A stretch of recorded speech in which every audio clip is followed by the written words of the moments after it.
everyone. Welcome to my garden. My name is Katie and I am a home gardener in Zone 5B in the Chicagoland area. So today I wanted to show you guys a method that I'm going to be using to create a large garden bed in my backyard. So I'm going to show you how to use cardboard or lawn bags to create garden beds. So this method is really easy and it is not super strenuous or backbreaking like digging up or shoveling up your lawn. It does require a little bit of patience as you have to wait for what's underneath the cardboard to die off, but I have been planning a garden bed along the side of my fence, and I know in the fall I have some ideas of shrubs and some trees that I want to put in there. So now is the time that I'm going to get started to start that bed so it's ready for the fall. So let me show you what we're going to do. So about a month or so ago I created a little garden bed along this fence here. I do want to expand it and bring it out a little bit, but what I eventually want to do with this whole yard is to have a garden area wrap around the entire backyard. Okay, so just to show you what this area looks like, first of all we're going to be cleaning up this area because it's a mess. And we're going to be creating this garden bed along this fence here. So all the way down here. And it's kind of hard because there's wires. Our electrical goes along this post, so we're going to have to be careful when planting. And then we're going to come around here. In front here, we're going to take this raised bed out, and that's also going to be a garden bed.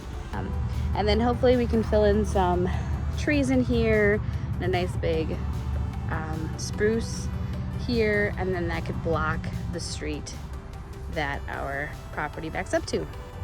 Okay, so I am using just a regular lawn bag to start my garden bed. Some people use cardboard.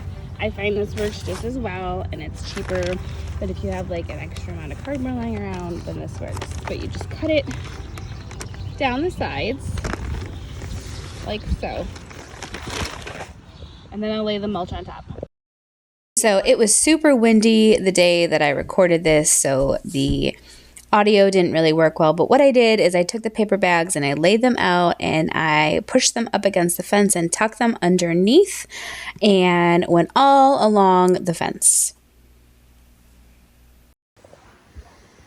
Okay, so I just wanted to give you guys a little bit of an update. I ran out of cardboard and paper, so I had a little bit of landscaping fabric left over. We're just gonna do this side for today. I'm gonna start plugging in some mulch to start clearing out this mulch bed so I can. Last summer I had just placed cardboard underneath this raised bed here and then put the raised bed on top, and I didn't even have that much weight on top of the cardboard. Like, I didn't have any mulch on top of the cardboard, and it still acted as a weed blocker. So you can see a little bit over here.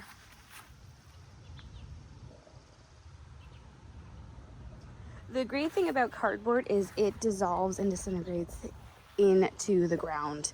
Whereas if you had like a weed barrier or like a fabric, when you would go to plant stuff in it, you would need to cut around it because that doesn't disintegrate. And that's why I love cardboard so much. I did end up finishing this part to here with some lawn weed blocker because I was just antsy to get this strip finished. So when I go to plant a shrub in there, I am going to have to cut into it and cut around it. But it will do a better job of keeping the weeds out. So now what I'm going to do is plug in some cardboard here and finish it off. I had a bunch of boxes from these terracotta pots that I got on sale from Menards for $5. What a steal, got 7 of them. So I'm going to use those boxes to act as a weed barrier here.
shovel.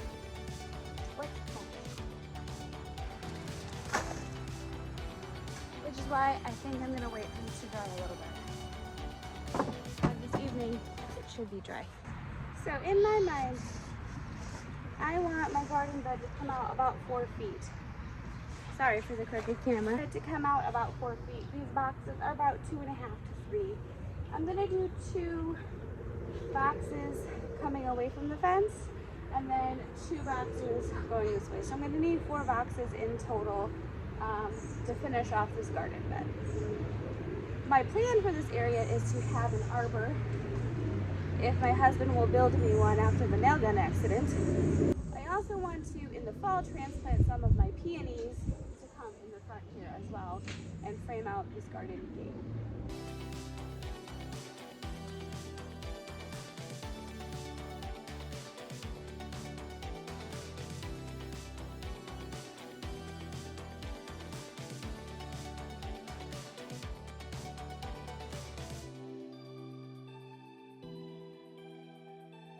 So what I ended up doing was intertwining these flaps so they will stay together.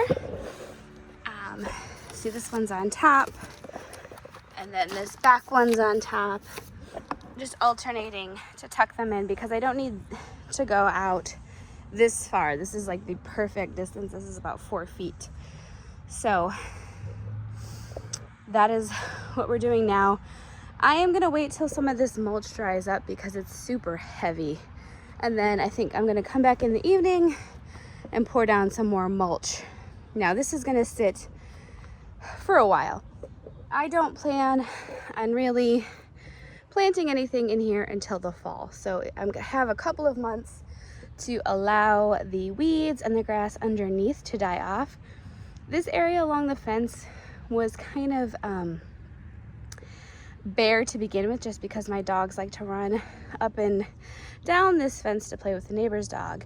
So by putting in some tall, maybe junipers in here is the plan. It might prevent them from running back and forth and provide a little bit more of a pleasant thing to look at. I want to get back up here. I want to put a juniper in this corner here and then alternating fence sections. So one here, one here, one here, and then put something floral, like maybe a limelight hydrangea or something in between. And then I'll plug in some annuals later on next year. And then we plan on building an arbor, kind of pergola arbor right in this area for the entrance into the yard. And so eventually this is gonna look super nice, but for now, obviously it's not pretty. It's not gonna be pretty this summer, but it will start looking better in the fall, and then come next year, we'll really start building it up. I would even like to put, this is a pond shell. I had a pond closer to the house, but it just didn't work in that area. So I would love to build this out even more. I can zoom out a little bit and put a pond like right in here, because I have all the equipment, the shell, I have the pump and everything. So I think a pretty pond in front of like a nice juniper would be pretty cute to go back here, and maybe like a little seating area over here or whatnot. Eventually we are going to get rid of this and we're going to drop it down and put a greenhouse here. Penny is still, she's just turning 7 soon. She doesn't use it as much as we'd like, but I'd say a year or so, that is the plan. She says she's fine with it, but I want to give her a little bit more time with it. Okay guys, that wraps up our video for today. I hope you enjoyed watching and got something out of this. This is a super easy method to create a garden bed if you have a little bit of patience, where you're not stressing over ripping up grass and stuff like that. So if you like this video, make sure to give it a thumbs up and subscribe, and don't forget to catch the next video.